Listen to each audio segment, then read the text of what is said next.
Pendengar akan kita simak Manjada Wajada.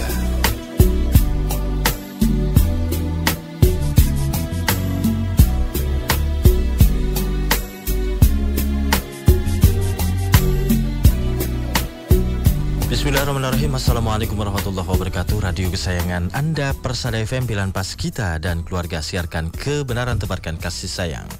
Mendengar di manapun Anda berada, puji syukur kita panjatkan kehadirat Allah SWT di kesempatan yang berbahagia ini. Kita masih diberikan begitu banyak limpahan nikmat dan karunia-Nya. Mudah-mudahan kita semuanya juga dalam keadaan sehat walafiat. Kembali hadir menjumpai Anda pagi hari ini, pendengar di manapun Anda berada, untuk edisi hari Kamis 8 Rabiul Awal 1446 Hijriah atau 12 September 2024. Dan pendengar di manapun Anda berada, kita berjumpa pagi hari ini dalam program Manjada Wajada. Tentu Anda nanti juga dapat bergabung bersama kami untuk berdiskusi dengan narasumber kami di kesempatan pagi hari ini di line telepon 0271638123 atau di SMS WA 081393809000. Atau Anda juga bisa meninggalkan komen di YouTube kami karena saat ini kami live di YouTube di akun 102,2 Persada FM. Alhamdulillah, tamu kita kesempatan pagi hari ini sudah hadir dari jauh-jauh dari Pondok Pesantren MTA ini ya. Terhadir di studio Persada FM ada beliau Dr. Mahira Bayu Adifta. Assalamualaikum warahmatullahi wabarakatuh, Dokter. Waalaikumsalam warahmatullahi Alhamdulillah. wabarakatuh. Kabar baik dan sehat, Ji? Alhamdulillah. Alhamdulillah baik, sehat. Perjalanan lancar ya? Alhamdulillah lancar. Lancar langsung dari klinik Ponpes? Ya tadi pulang sejenak ke pondok semalam habis jaga di IGD-nya Rumah Sakit Ja'far. Oh iya, jadi dijaga. Wah ini berarti padat sekali ini ya. Alhamdulillah. Mudah-mudahan diberikan kelancaran ini ya dan kesehatan juga tentunya. Ya, pendengar di manapun Anda berada, beliau adalah Dr. Mahira Bayu Adifta yang bisa melihat YouTube. Tentu Anda bisa langsung melihat ya beliau saat ini di studio Persada FM. Beliau adalah dokter klinik Ponpes MTA ya. Alhamdulillah. Dan tema kita kali ini adalah berjalan untuk menjemput impian nih. Jadi liku-likunya bagaimana perjalanan yang dilalui oleh beliau Dokter Mahira hingga saat ini begitu. Ini seperti apa nanti kita akan coba berbincang-bincang begitu ya hingga menjadi perjalanannya menjadi dokter di klinik Ponpes MTA begitu. Sebelumnya nih dokter, barangkali ini tadi kesibukannya di spill sebentar, ini tadi baru pulang shift malam. Ya, betul. Ya tidur sebentar lah mungkin ya. Tidurnya di malah justru tengah-tengah jaga itu di tengah-tengah jaga gitu ya. Ya alhamdulillah ada waktu-waktu jeda untuk tidur ya, lah. Betul, ya. Karena IGD ya harus siap dia selalu gitu ya. Betul. Kesibukannya apa ini? Selain di Ponpes, di klinik Ponpes, kemudian di praktek juga di Ja'far Medika ya? Iya. Jadi secara profesional karena adanya amanah gelar dokter bagi saya itu saat ini diberi amanah di 2 tempat yang dokter itu sebenarnya punya hak 3 tempat. Cuma karena keterbatasan waktu dan kemampuan jasad saya saat ini praktek di 2 tempat, yaitu di RSU Ja'far Medika tempatnya Ustadz Ja'far. Terus yang kedua saya diminta untuk mengelola kesehatan santri kita di pondok pesantren. Nah itu kalau yang istilahnya banyak waktunya lebih ke pondoknya ya. Jadi dari setiap hari bahkan gitu ya. Setiap hari ya. Tinggal di dalam saya. Tinggal di sana ya. Jadi memang ketika ada apa-apa santri bahkan gitu ya, semuanya memang langsung santri dan keluarga besar pondok, yaitu termasuk ustadz yang ada di sana. Jadi memang masuknya ke klinik Ponpes gitu ya. Termasuk barangkali juga masyarakat sekitar juga ada sebagian ke sana juga. Ada. Nah, kebetulan Vaskes kami itu sudah bisa BPJS juga, jadi banyak masyarakat yang Vaskes tingkat 1-nya di tempat kami. Ya alhamdulillah. Cukup sibuk gitu ya. Alhamdulillah. Jadi praktek 2 tempat karena memang ya dokter ini melayani ya, melayani untuk kesehatan baik keluarga besar pondok pesantren MTA atau masyarakat sekitar atau memang di tempat praktek yang berikutnya juga begitu. Dan ini adalah amanah dan juga tanggung jawab tentunya. Betul. Sebelum kita ke perbincangan selanjutnya nih, dokter. Dokter Mahira ini asli kelahiran mana ini? Apakah memang Mojokerto atau di mana? Kalau saya itu lahirnya di Ngawi. Oh Ngawi ya, putra Ngawi ternyata. Tapi dibesarkan di Bojonegoro. Lahir di Ngawi, besar di Bojonegoro. Ya, itu kan sebelahan. Nah, jadi saya tuh Bojonegoronya Bojonegoro paling pinggir. Kalau paling selatan ya. Kalau ke kota itu lebih dekat kota Ngawi. Malahan ya. Cuma 10 kilo. Kalau ke kotanya sendiri kan hampir 50-60 kilo itu. Oh iya. Ke Ngawi melewati bukit Watu Jago. Saya masih selatan lagi. Oh masih selatannya dari lagi. Gapura Selamat Datang Bojonegoro itu cuma 1 kilo. Cuma 1 kilo. Berarti lebih memang benar ya. Lebih cepat dekat dan cepat ke Ngawi berarti ya. Betul. Maka lahirnya di Ngawi memang dibesarkan di Bojonegoro begitu. Betul. Termasuk pendidikan juga sekolah ini di Bojonegoro berarti saya dari kecil. SD-nya di sana. SD di Bojonegoro. SMP-nya SMP MTA. Oh langsung SMA-nya SMP MTA. Sebenarnya nggak langsung Mas. Saya sempat mampir di Pondok Pesantren Badrul Salam di Magetan. Oh iya. 3 bulan atau 4 bulan. Terus pada saat itu bapak kan sudah sakit menahun pada saat itu. Terus minta semacam, saya menangkapnya itu seperti permohonan terakhir beliau karena kelas 1 SMP kan belum meninggal. Jadi pindah ning SMP MTA. Gitu ya. Terus ya sudah pada saat itu saya tiba saat itu pokoknya pengen pindah gitu ya. Iya pokoknya kok permintaannya bapak kok kita serius banget ya sudah saya pindah. Pindah. Dan pindahnya ini sebelum beliau meninggal atau setelah? Sebelum berarti ya. Jadi saya baru semester 2 kelas 1 beliau meninggal.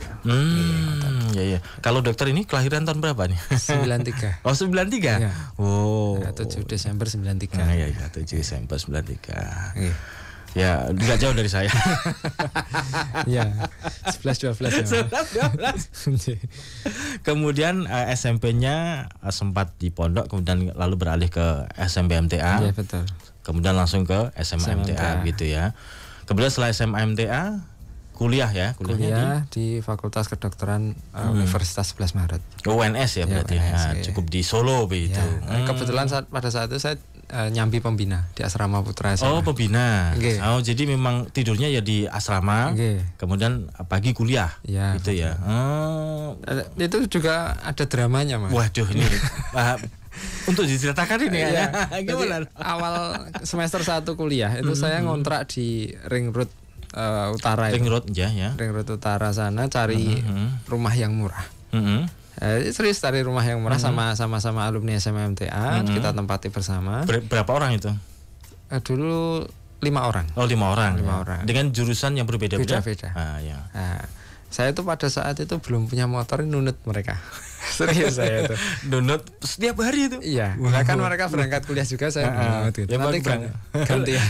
Nah nanti kalau jamnya beda gimana ini? Saya pernah jalan. Oh pernah jalan? Pernah saya. Berapa kilo padahal?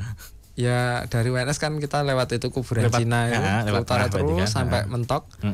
Kos-kosan saya masih di timur jembatan Bengawan Solo. Ya jalan. Jauh berarti? Iya lumayan. Dan itu pernah dilakukan jalan. Karena ya shiftnya beda, jadwal kuliahnya kan betul. Juga beda mungkin ya harus beda. Terpaksa kan ini. Sampai akhirnya di semester 2 itu Al-Ustadz almarhum Ahmad Sugino itu dawuh ke saya, konconi itu ada putranya Ustadz Suhada Bahri dari Dewan Dakwah. Ya, itu kebetulan kuliah di UNS juga, alumni Iskarima, pengen mengabdikan tahfidnya di murid-muridan gitu. Terus akhirnya ke asrama. Nah itu karena bukan alumni sini nggak terbiasa minta ditemani.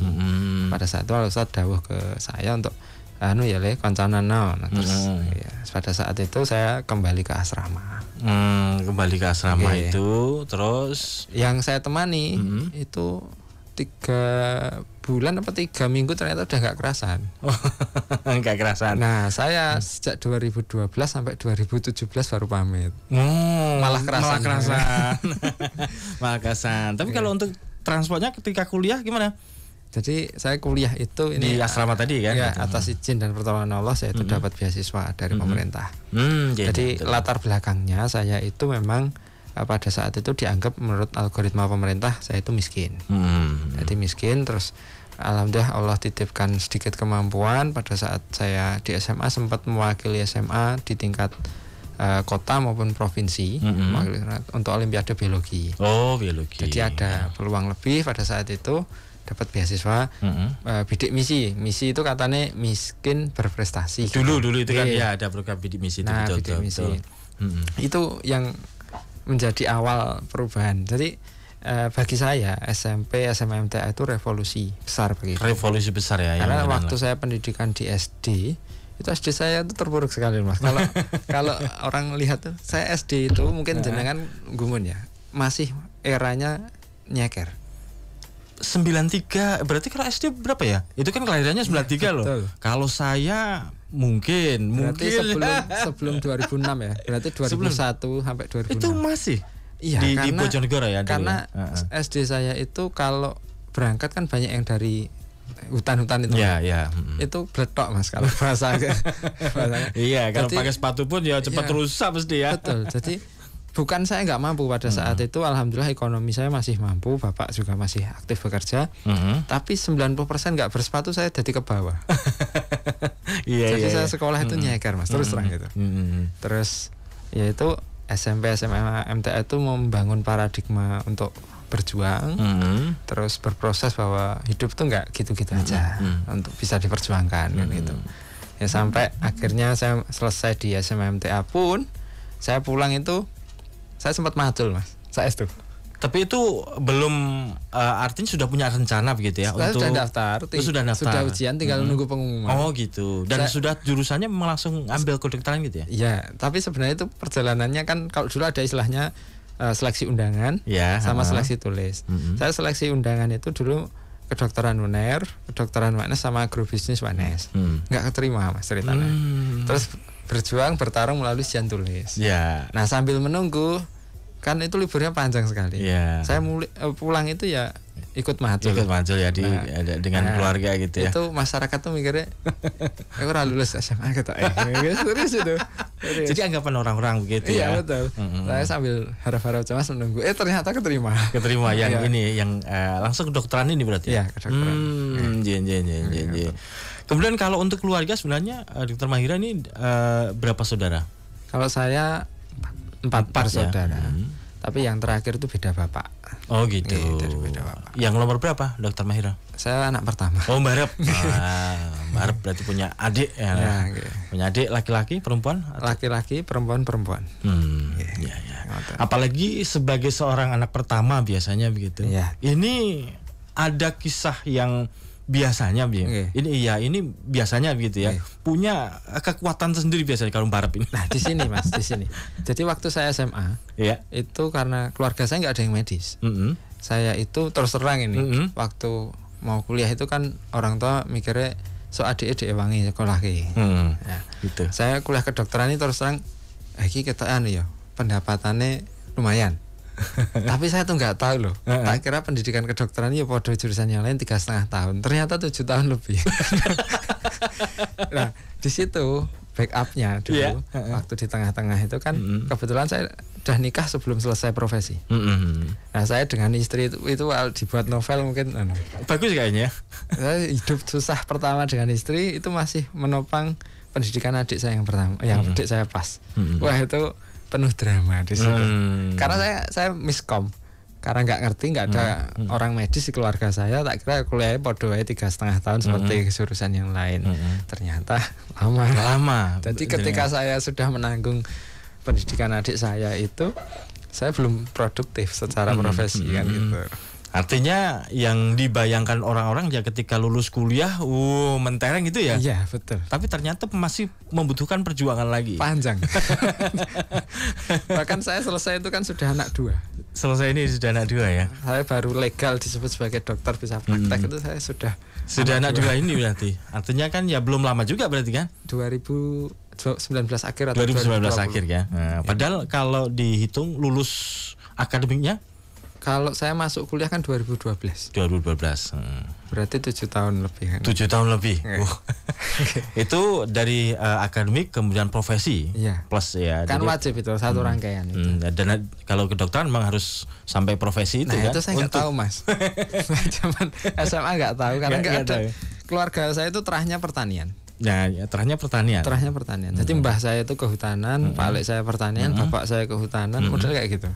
Saya tuh mentar sendiri, nyoba-nyoba di medis. Nah, respon keluarga gimana ketika saat itu tahu mungkin jenengan ambil di kedokteran jurusan kedokteran, mungkin punya bayangan-bayangan tertentu atau di keluarga, wah gimana nih ya itu. Pak Lek saya rada pesimis pada saat.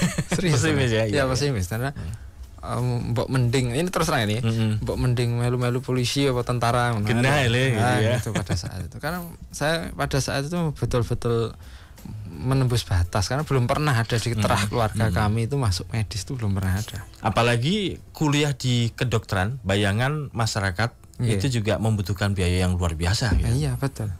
Gede gitu betul. ya. Tapi jenengan gimana ini? Itu free, Mas. Free sama sekali. Itu produknya kami hormat dan berterima kasih Bapak Muhammad Nuh. Saat itu ya. Era Menteri Pendidikan era Bapak SBY pada saat itu. Beliau meluncurkan produk bidik misi itu, jadi biaya pendidikan sudah di cover, masih dapat uang saku, Mas. Serius itu. Jadi biaya kuliah dibayari, per bulan juga masih ada uang saku. Jadi pada saat itu kan SMA memang ibu saya menyampaikan, le kingko we kuliah pora terserah. Jadi karena diserahkan ibu, ibu sudah nggak ada dana untuk itu. Jadi pada saat itu harapan saya Pak bidik misi itu pada saat itu sambil terus berdoa mudah-mudahan Allah memberikan pertolongan. Ya, alhamdulillah atas dukungan doa dan dari semua pihak termasuk guru-guru SMMTA. Luar biasa ya. Luar biasa. Artinya pada saat mungkin SMA ya, dari kelas 1, kelas 2 atau mungkin bahkan sampai kelas 3 sudah pernah mempunyai rencana nanti saya masuk ke kedokteran gitu ya. Belum tertawa ya, belum nanti. Jadi memang ini benar-benar yang digariskan, yang ditakdirkan Allah ini ya menjadikan mempunyai pemikiran pilih kedokteran ini saat kapan? Ya tadi saya melihat ada kebutuhan yang besar. Begitu ya. Serius gitu. Kebutuhan yang besar, kemudian nanti kan ketika sudah menjadi dokter hasilnya juga besar gitu kan. Harapannya begitu. Harapannya. Karena saya mikir ya Allah tanggung jawab saya dengan bapak sudah tidak ada, punya adik-adik seperti ini. Saya mikir pada saat itu mudah-mudahan besok saya bisa bantu kan. Nah, ternyata lama. Ada di luar ekspektasi. Iya benar, serius.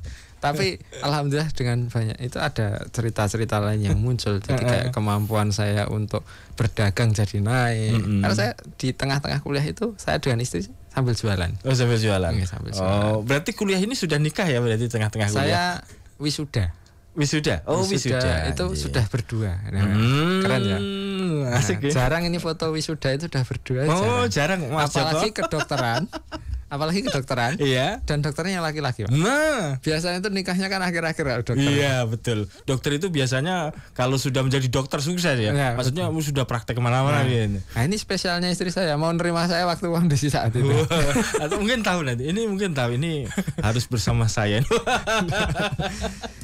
Istri saya itu juga luar biasa berprestasi. Sebenarnya kan punya potensi untuk beasiswa ke Jepang pada saat itu.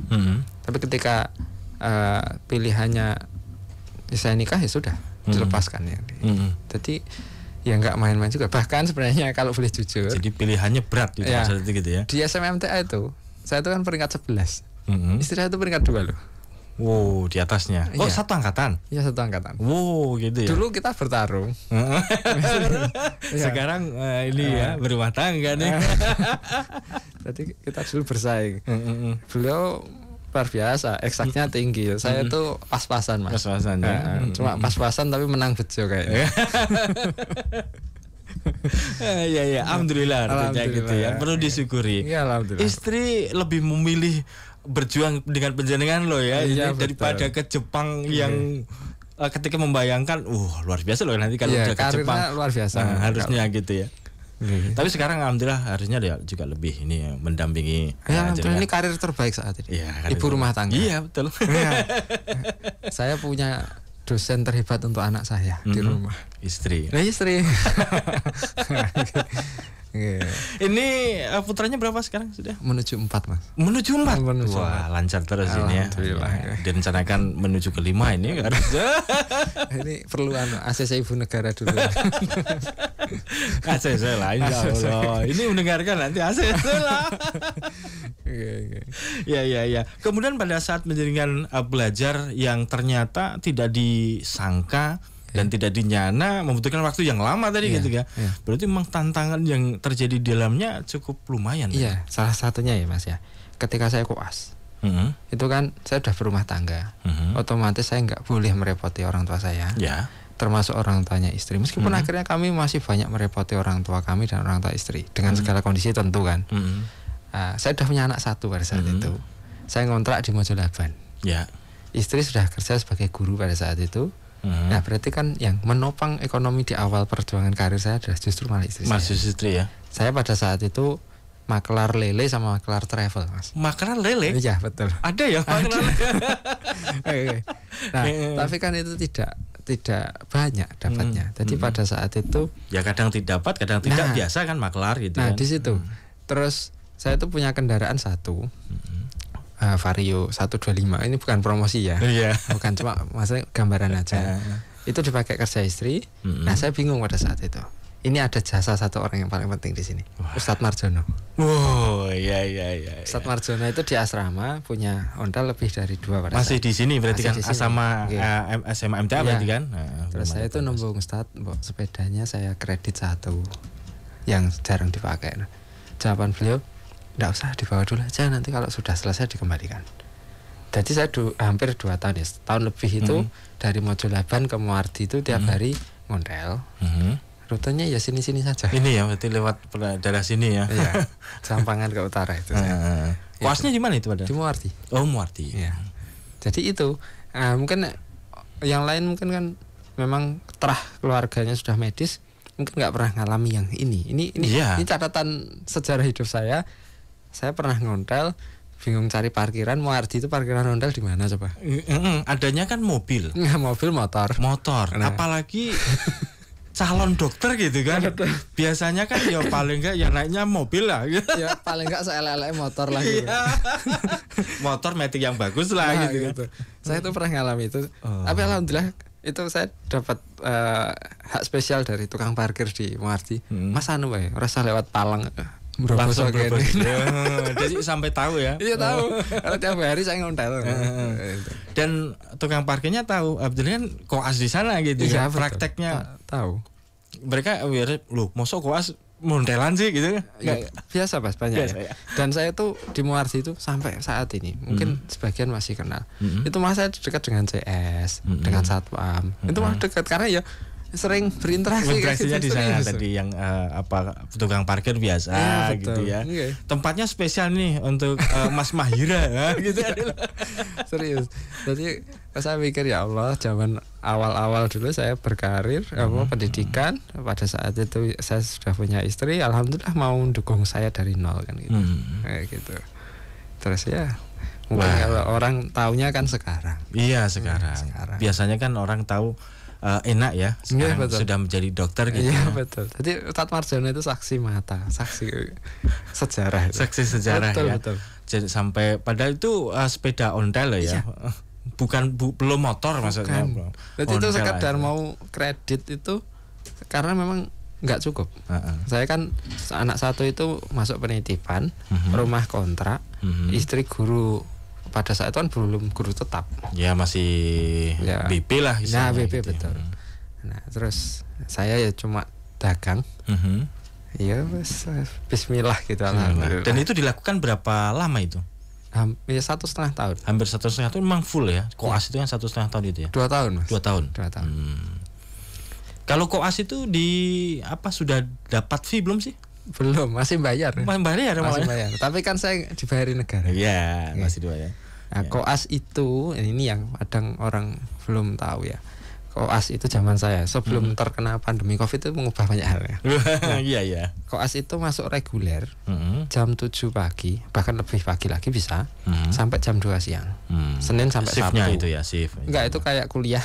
Oh, kuliahnya di rumah sakitnya gitu ya. Prakteknya gitu istilahnya. Dari pagi sampai jam 2 siang.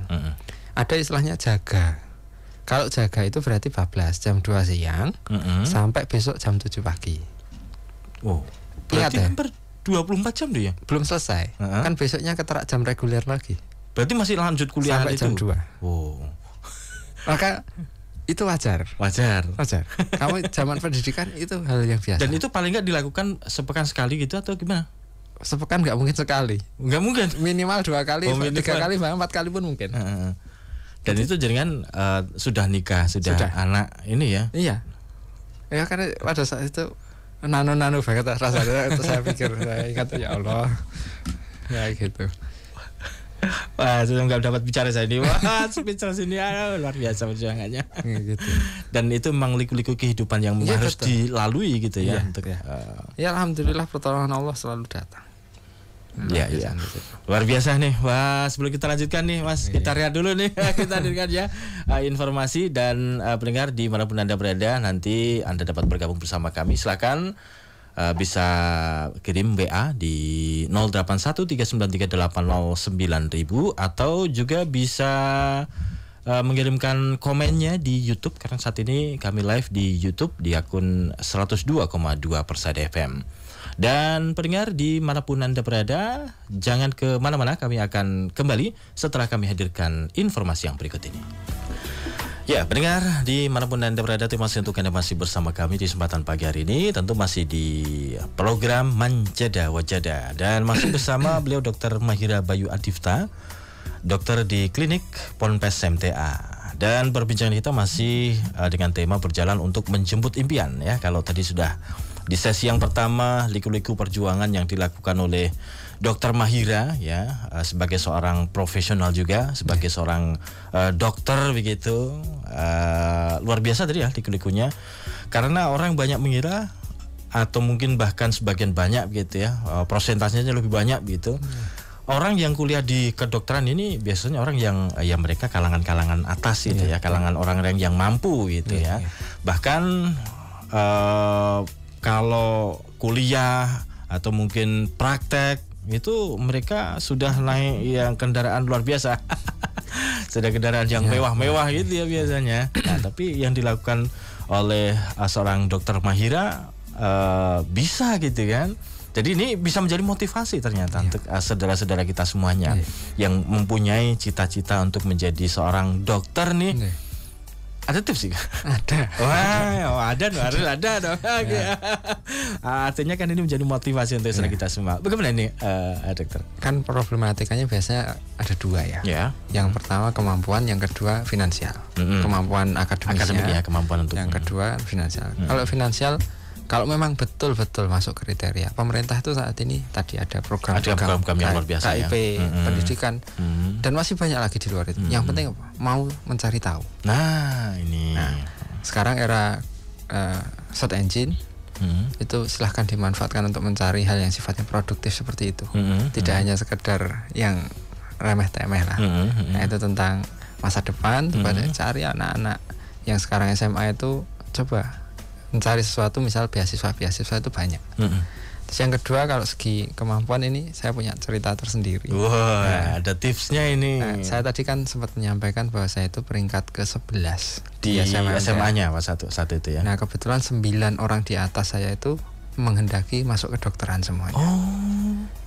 Tapi alhamdulillah ya. Tapi ditakdirkan. Ya alhamdulillah juga ya.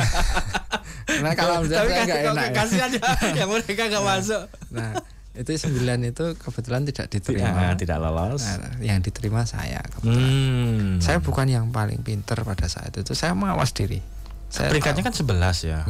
Berarti kan di bawah. Nah, beliau ini enggak perlu belajar, saya biasanya sudah sangar.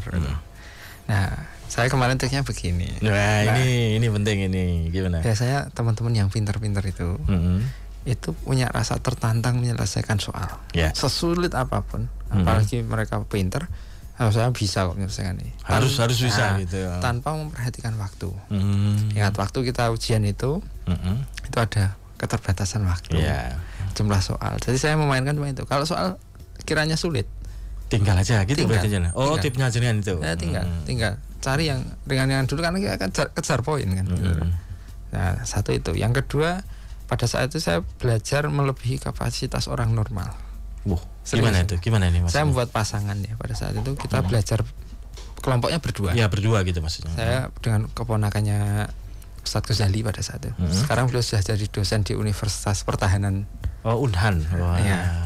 Di sana UPN, yang Universitas Pertahanan Nasional. Unhan. Ya mungkin itu saya agak lupa. Sekarang sudah jadi dosen di sana. Nah, beliau itu pengen teknik elektro, tapi keluarganya sama, hampir tidak mendukung. Aja dhuwur-dhuwur gitu. Keduren gila. Nah, akhirnya kita membentuk kelompok sama-sama orang yang kita kok gak sama-sama ada pesimis dari keluarga tadi ya. Jadi saya tuh belajar berdua hadap-hadapan di meja kecil di masjid asrama itu mengerjakan kumpulan soal itu pada saat itu. Kalau orang-orang yang mengerjakan kumpulan soal sekali selesai. Saya itu satu paket itu minimal tak ulang 5 kali. Saya udah tahu jawabannya, tapi hanya membiasakan saya mengerjakan soal. Bosannya luar biasa itu. Tapi dipaksa. Dan itu saya sediakan jam. Bedanya, saya tidak hanya belajar konsepnya untuk istilahnya mengerjakan biar ketemu jawaban, tapi saya tahu bahwa ini ada waktu yang terbatas. Nah, teman-teman itu biasanya belajar hanya pada sampai saya bisa. Nah, di sini ada waktu-waktu kita ujian. Itu stresor yang tinggi loh kalau di dunia nyata nanti waktu ujian. Nah, itu tipsnya itu. Perhatikan waktu, ya, paham potensi dan posisi diri. Kalau kita mengejar orang yang dia kemampuan 2 kali lipat, ya berarti kita harus usahanya 2 kali lipat. Bisa bahkan 3 kali lipat. Nah, gitu. Jadi supaya menang dalam kompetisi, kalau kita tahu saya itu masih kurang kok dengan beliau, berarti saya harus usahanya lebih dari beliau. Gitu. Pada saat itu saya gitu. Ini tips bisa dicontoh nanti ya untuk para generasi muda yang saat ini mungkin mendengarkan juga SMA ini. Nanti bisa ditanya ke Satpam Asrama itu. Saya tuh sampai jam 1:30 itu kadang masih di masjid. Masih di masjid dengan teman saya itu. Nanti setelah tidur sebentar kan subuh itu. Lanjut lagi sampai besok, sampai malamnya. Wow. Terus gitu ya? Ekstrim itu sampai 1 bulan saya drill. Itu rasanya memang itu nggak nyaman pokoknya. Nggak nyaman. Bosen. Ya betul. Apa yang mungkin memotivasi untuk tetap dilakukan saat itu apa ya? Itu kan pilihan jalur saya terakhir. Kan dan harus bisa ya. Undangan kan udah nggak lolos. Ini tes tulis. Setelah tes tulis sebenarnya masih ada 1 jalur. Namanya swadana.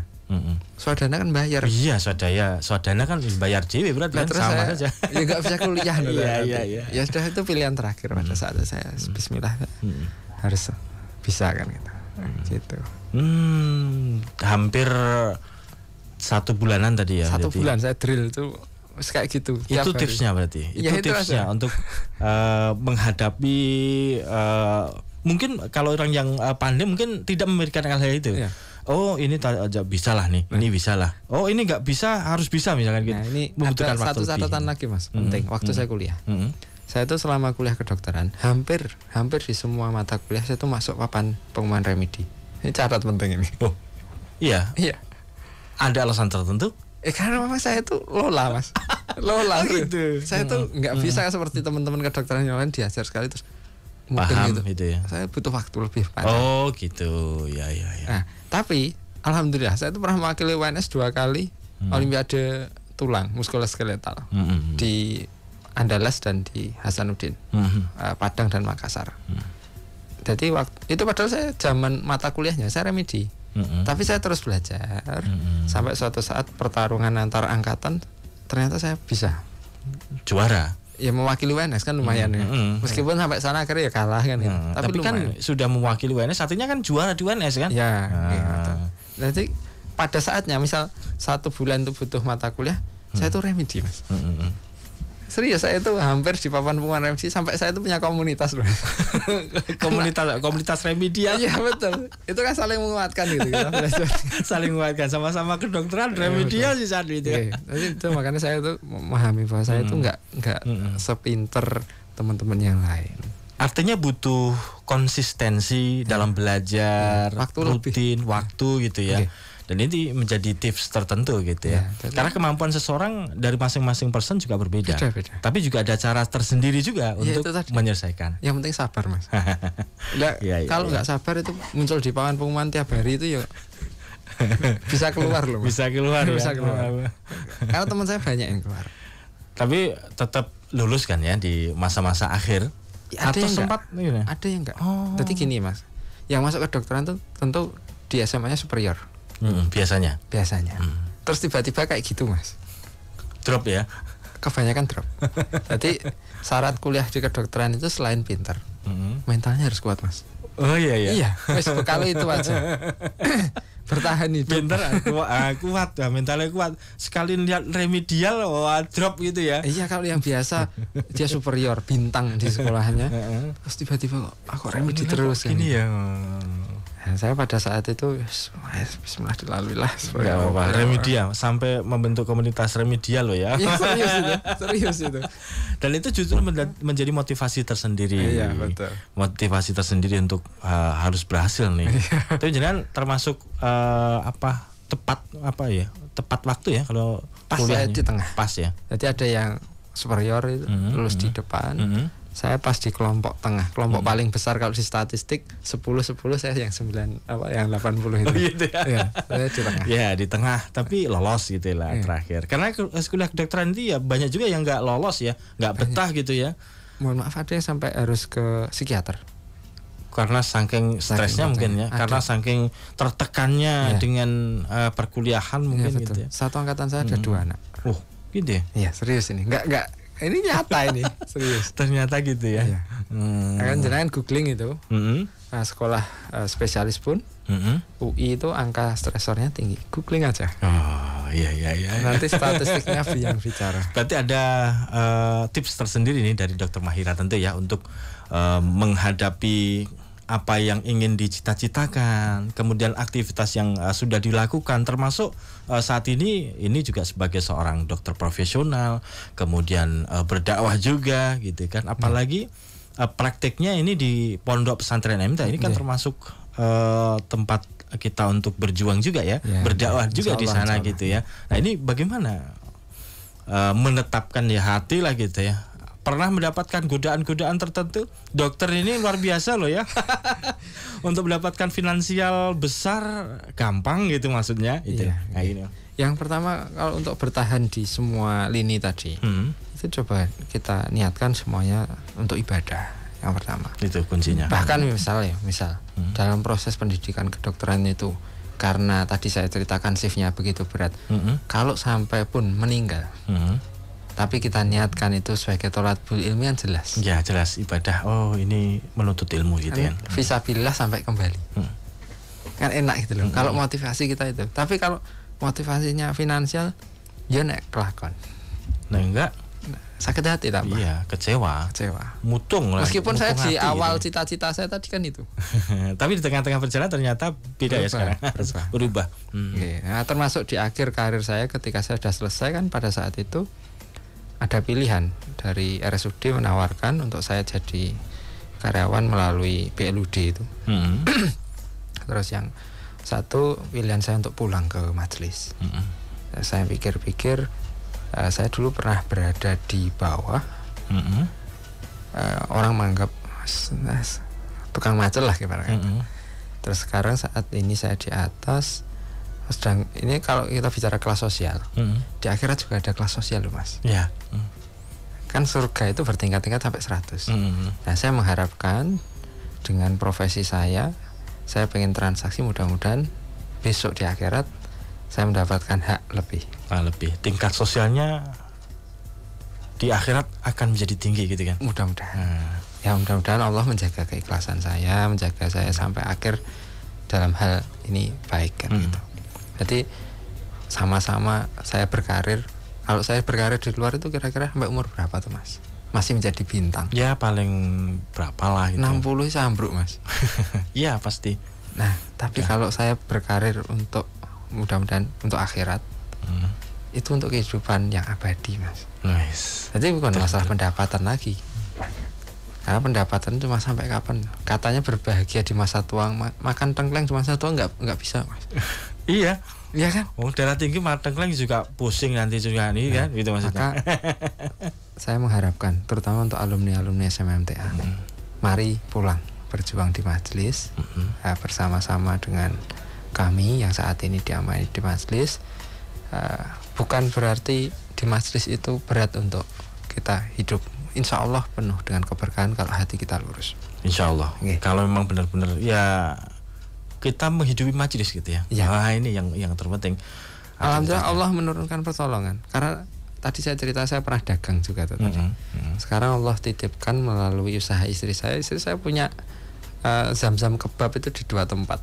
Wow, namanya Zam-Zam kebab. Iya, itu kan promosi sedikit nggak apa-apa. Nggak apa-apa. Promosi sedikit numpang aja. Artinya kan keberkahan, kemudian kesuksesan kan tidak hanya melalui medisnya saja, tapi di sisi lain Allah ganti. Allah ganti melalui ini jalan yang lain. Yang mungkin perlu menjadi catatan gitu ya. Jadi terus saya juga alhamdulillah diberikan kesempatan punya keahlian di Kitan. Ini proses mendirikan rumah Kitan sudah jalan, pastinya ada tapi officialnya belum ada. Iya. Nah, kalau di Instagram ini promosi lagi dikit ya. Ya apa boleh. Rumah Kitan. Rumah Kitan saya namanya Kitan Sultan kan. Oh, Kitan Sultan. Wah, Sultan ini bagus kok. Jadi nanti kayak Sultan ya. Nah, itu yang Allah titipkan meskipun orang mikirnya berkarir kurang pondok untuk apa kan gitu. Itu biasa kalau di kalangan medis kan, terutama di luar ya. Kalau di medis ngaji tentu tidak akan pernyataan seperti itu. Kalau pernyataan di luar untuk apa itu biasa. Alhamdulillah dapat keberkahan. Ya, itu yang penting. Motivasi untuk para pemuda, para generasi muda, kemudian anak-anak SMA yang lulus kalau memang pengen mempunyai cita-cita ya ditekuni itu. Jadi apapun profesinya, wakafkan kepada Allah. Wah ini. Nah kan hidup kita nggak panjang kok, nggak lama. Nah gitu. Jadi kalau mencita-citakan masa tua bahagia, ini bahagia sih model biasa nggak tahu. Oh iya. Makan usia sekarang itu 70 itu bonus kok. Bonus. Itu makan minum jalan juga udah susah. Iya betul. Makanya investasikan kalau punya profesi yang bagus, punya potensi yang bagus untuk akhirat maupun. Itu mas justru sekalian itu nanti insya Allah ini ya dunia juga akan mengikuti ya. Katanya seperti itu. Allah membeli dari orang yang beriman jiwa dan harta mereka dengan surga. Ayatnya kan demikian. Nah, mudah-mudahan dengan saya itu berikhtiar. Amin. Menuju ke sana. Amin. Mudah-mudahan itu ya. Ini seruan alumni SMMTA pulang. Ayo kita bentuk. Ini baru pondok. Mudah-mudahan nanti berikutnya kita akan punya universitas. Wah insya Allah. Yang penting kan berbagai jurusan nanti ada. Pulang semua kita kelola. Insya Allah bisa ini. Bisa. Baik. Ada komen di YouTube ini. Pak Dokter kita sapa dulu dari Dokter Mahira sehat-sehat dari Gendis Ristiaska ini di YouTube ini. Alhamdulillah sehat. Ya, kemudian Rusmiati menyimak. Oh ya, alhamdulillah ini menyimak ya, mudah-mudahan sukses selalu. Kemudian hanya ingin mengucapkan semoga sehat selalu Mas Alek dan Dokter Mahira. Wah, Mas Alek siapa ini? Salah orang. Kayak saya kan biasanya Mas Alek ini. Oh gitu. Ya, semangat berjuang dalam dakwah Islam lewat media dan bidang kesehatan. Amin. Dari teman SMA-nya Dokter Mahira. Dari SMP sampai kuliah. Waduh, siapa ini? Dari kami peringkat 29. Ingat? Waduh. Siapa ini? Semanggi Pasar Kliwon Surakarta. MTA cabang Pasar Kliwon. Oh, ini Mas Abdul Kole ini. Oh, Abdul Kole. Depan ini? Iya. Oh, Mas Kole. Iya. Ayam bakar. Iya. Iya. Alhamdulillah. Ini ada lagi. Sukses selalu Mas Mahira dunia akhirat. Amin. Dari Pak Moh Gemolong. Pak Moh Gemolong siapa gitu ya? Moh Gemolong gitu aja. Banyak saya kenal. Banyak ini ya, baik. Pak Muhammad juga mungkin ya. Gemolong dan masih banyak lagi. Masih ada ya Pak Muhammad Gemolong banyak ya. Kurang spesifik ini Pak ya. Tapi yang jelas alhamdulillah mudah-mudahan diberikan kesehatan, kesuksesan gitu ya. Emang benar diluruskan niatnya begitu. Yang terakhir ini karena keterbatasan waktu ini barangkali ini bisa disampaikan untuk penutupnya. Kita kan juga berada di acara Manjada Wajada ini. Bagaimana penjelasan mengartikan itu? Ya, Manjada Wajada artinya barang siapa yang bersungguh-sungguh maka akan mendapatkan. Itu sebenarnya sebagai sunatullah, hukum atau algoritma dari Allah. Di dunia ini istilahnya sesuatu yang hendak dicapai, impian tertinggi itu harus diusahakan. Ya kan, Allah tidak akan mengubah kondisi suatu kaum kalau tidak ada perubahan dari kaum itu sendiri. Maka itu hukum Allah, hukum dasar. Maka mau jadi apapun kita, yaitu perjuangan. Dan yang memperjuangkan bukan orang lain, diri kita. Ya, kita sendiri. Betul. Diri kita sendiri. Karena kalau perjuangan kadangkala pakai fasilitas orang lain, itu hasilnya nggak baik. Iya, betul sekali. Ya, usahakan diri sendiri aja, pakai tangan sendiri, berdikari.